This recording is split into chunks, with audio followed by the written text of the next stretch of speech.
Welcome back to the hardware news recap for the week. In this one, we're going to be talking about HP discontinuing its Draconian DRM you own nothing of printers. The one that's been loved by everybody, according to HP, which is that you needed a subscription for ink. So we'll talk about that briefly. ASUS has an ROG NUC. There are rumors of the 5090 starting to flood out some more, and then Intel Battlemage discussion as well, alongside other things. Before that, this video is brought to you by Squarespace, and visiting squarespace.com/gamersnexus will give you 10% off your first purchase with them. We've built a number of our own websites with Squarespace, where we list catastrophic PC hardware failures to inform subscribers of those failures. We also built our store website with Squarespace using its built-in e-commerce tools, and of course, we built a website for our CEO, Snowflake, because she demanded our audience know who really runs the show. Get to the core of your idea and spend less time on web design by signing up at squarespace.com/gamersnexus or click the link below. Up for this one, AT&T pays a hacking group 5.72 Bitcoin to delete customer data. So you may have heard about the breach of AT&T in the last couple of weeks. AT&T is an interesting company. If you're not in the US, I'll give you some background on them.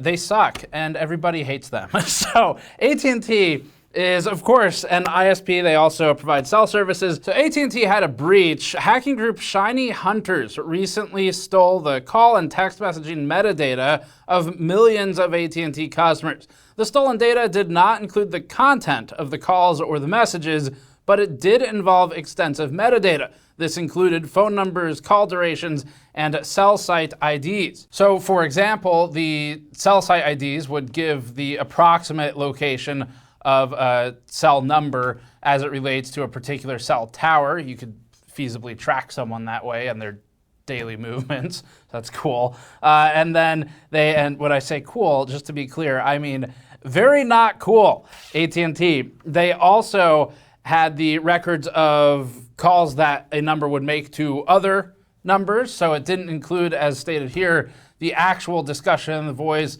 text messages didn't include the content of the message, but you could look at associates of numbers, the frequency with which they are in contact with each other, the duration of that contact. You could build a pretty good web about someone if you wanted to. Now, a hacker from the group demanded compensation to delete that data.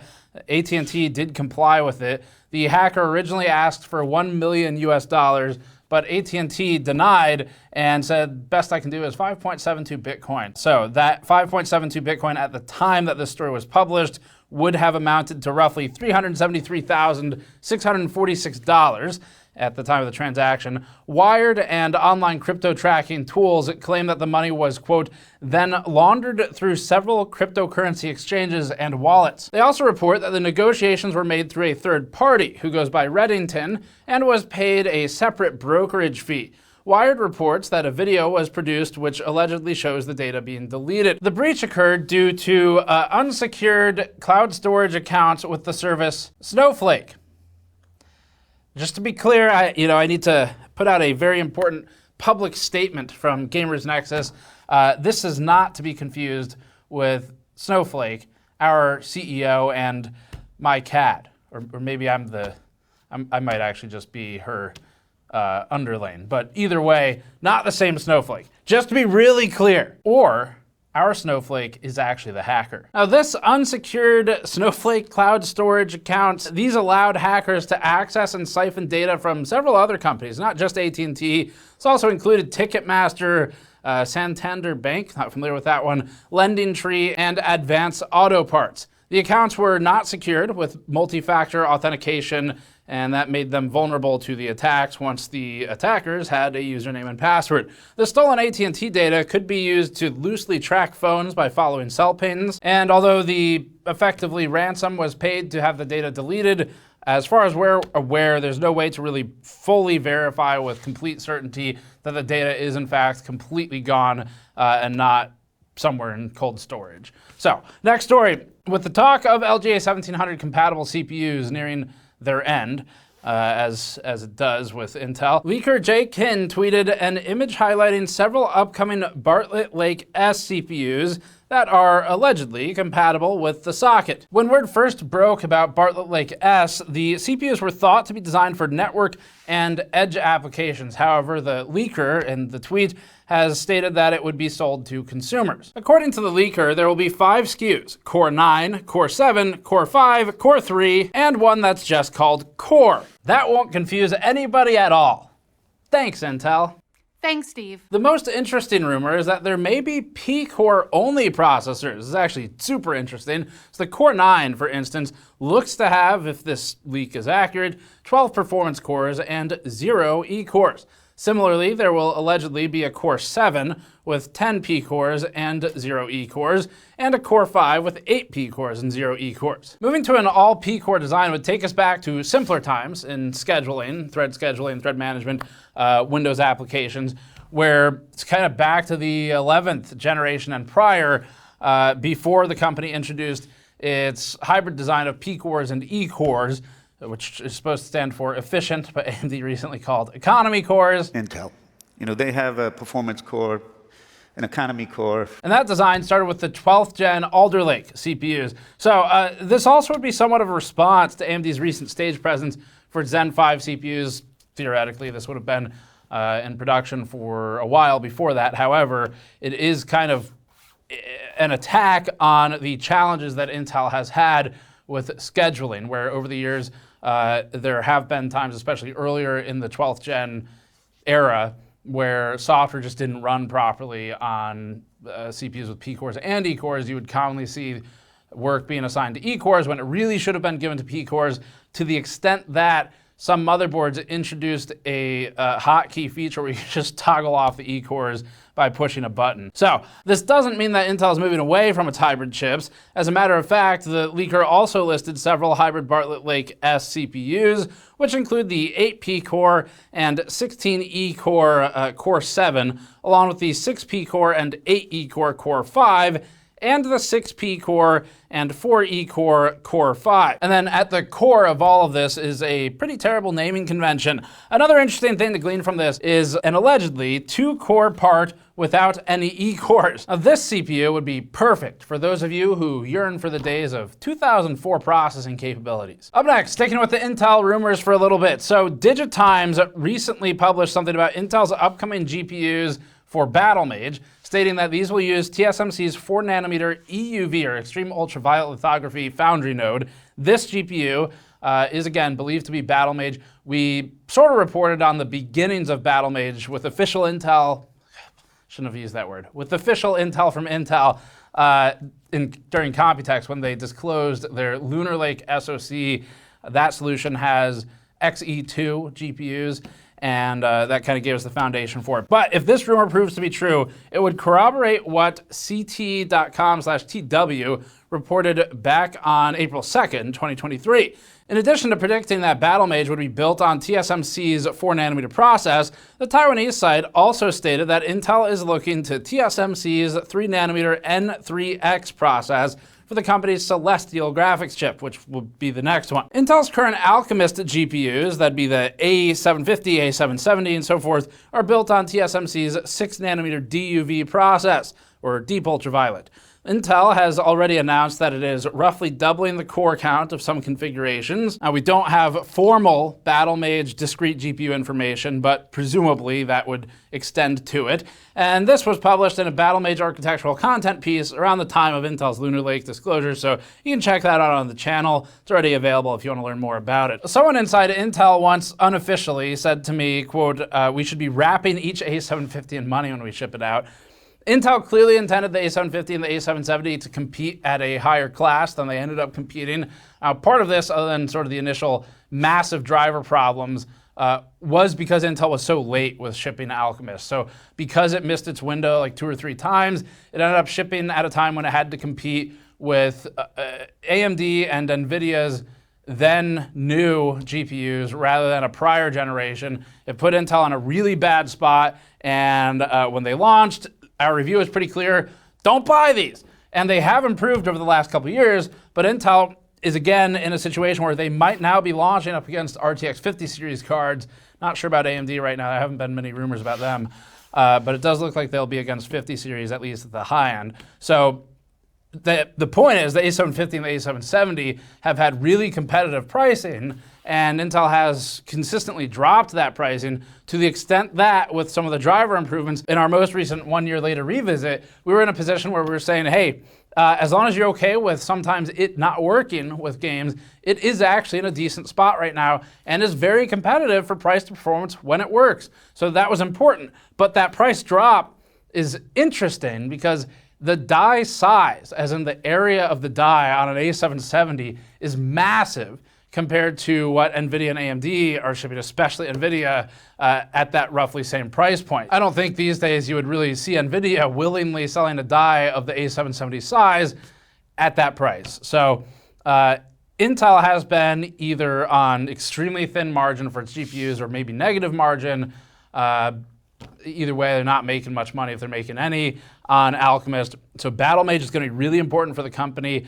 And personally, my gut feeling on it is that they're going to have to keep competing on price for at least one more generation to establish a foothold, prove to the customer base that, hey, we're not abandoning this thing if that's in fact true, and show that they're really serious about just trying to get market share. So they'll probably have to keep competing on price and taking some L's on the finances right now for ARC GPUs, but we'll see. We'll see what they ship it at for price and also what the RTX 50 series brings when it launches. All right, so anyway, Intel's best bet is really just going to be to keep proving to customers that it's sticking around for GPUs. That's the number one thing they need to prove out.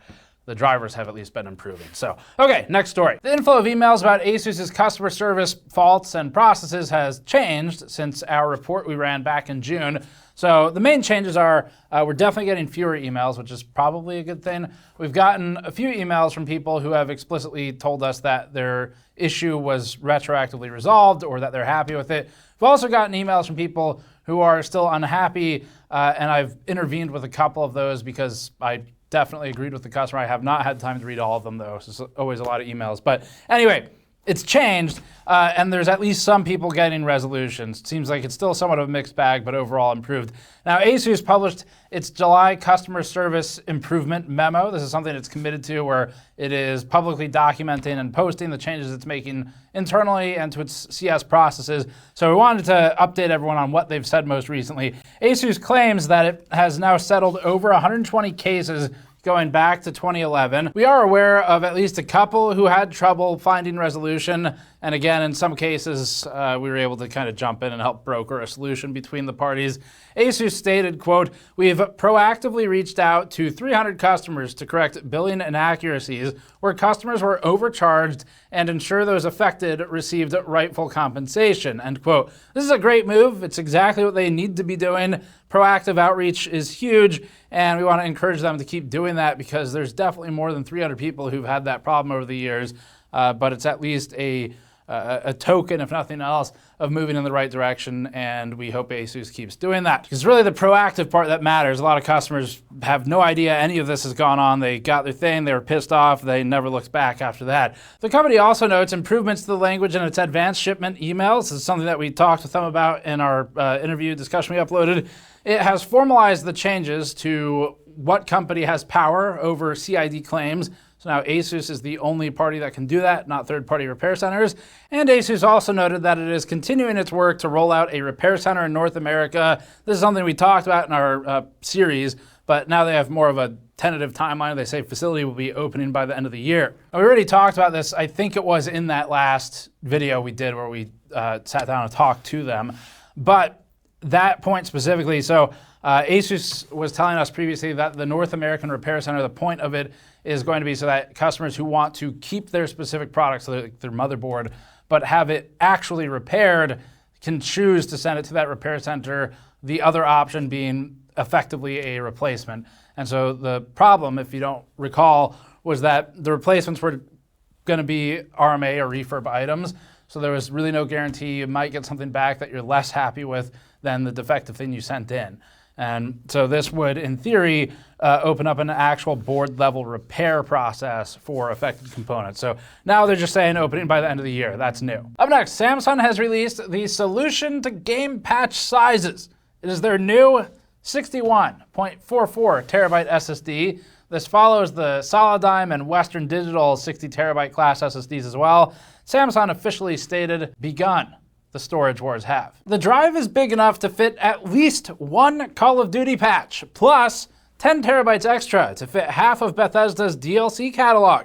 Samsung hasn't revealed how much the drive costs, but Overclocked.net points out that Solidime's 61.44 terabyte equivalent costs almost $7,000. So not only can it fit all of Bethesda's DLC, it also costs about the same. The BM1743 uses the U.2 solution with support for PCIe Gen 5. For performance, Samsung advertises a 7,200 megabyte per second sequential read speed, or 2,000 megabyte per second sequential write speed. The BM1743 uses Samsung's 7th gen, they call it QLC VNAND, and speaking on how the company was able to cram so much space into the drive, Samsung stated, quote, "The increased density is achieved through advanced processing techniques that accommodate a substantially greater number of layers than the previous generation," end quote. So in other words, more layers, more storage here. The company also noted that with its solution, it will theoretically be able to accommodate drives up to 122.88 terabytes. Up next, HP discontinues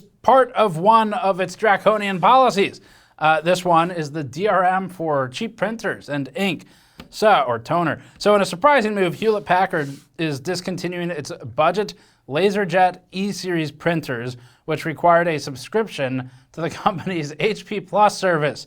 This is something I'm sure we've complained about at some point in a news episode, but the service mandated a permanent internet connection, and it prevented users from using non-HP ink. Now, the bad news is that this will only impact HP LaserJet printers with an E at the end of their names moving forward. Inkjet printers won't be affected. Other LaserJets won't be affected. For instance, at least 11 HP LaserJet SKUs will be discontinued. And in addition, existing owners of these printers will still have to abide by HP Plus's annoying rules. Explaining the reasoning behind the change, HP spoke with German publication Drucker Channel, and with the help of machine translation, stated, quote, "Since the introduction of HP Plus, our smart connected printing system has been embraced, okay, by customers who appreciate the convenience, extended warranty, and solutions." Now, this was machine translated from German. Probably, as a lot of you know, German has a really interesting linguistic component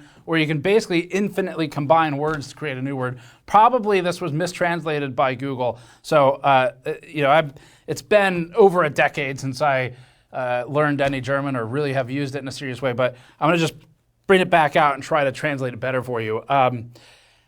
My translation of this is bullshit. It's actually pretty simple. Anyway, the comment continued, quote, "We know that some customers in IT-managed office environments are unable to meet the cloud connection requirements for their printer."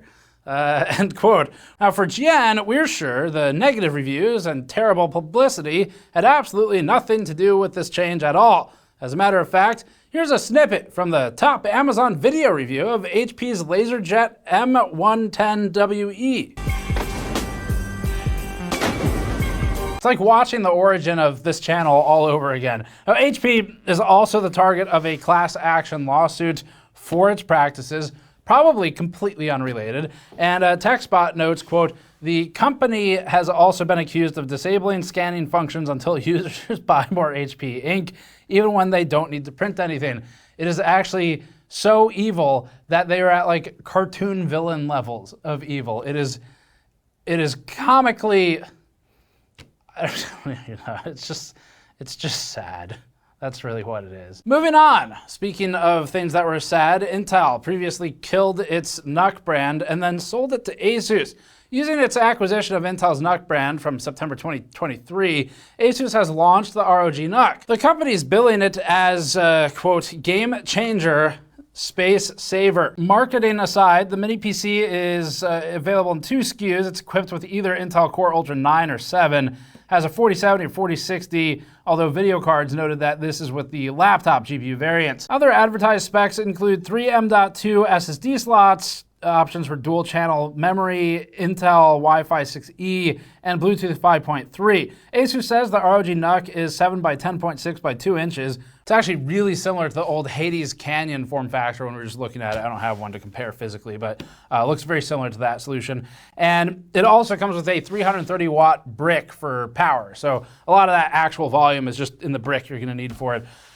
Most of the volume is made up there. Users can arrange the ROG NUC horizontally or vertically with an included stand. And because it's an ROG device, it has RGB lighting on it. Unfortunately, the price is pretty high here. So the higher end SKU is going to be $2,200 and the base is $1,630. All right, up next, rumors of the 5090 hitting almost, they say, 2.9 gigahertz. The short version of this rumor is that there's not a lot you can do with it. We're just going to throw it in here, keep it quick though. So, according to hardware leaker Panzer Lead maybe, on the Chip Hell forums, the base frequency of NVIDIA's much rumored RTX 5090 will be almost 2.9 gigahertz.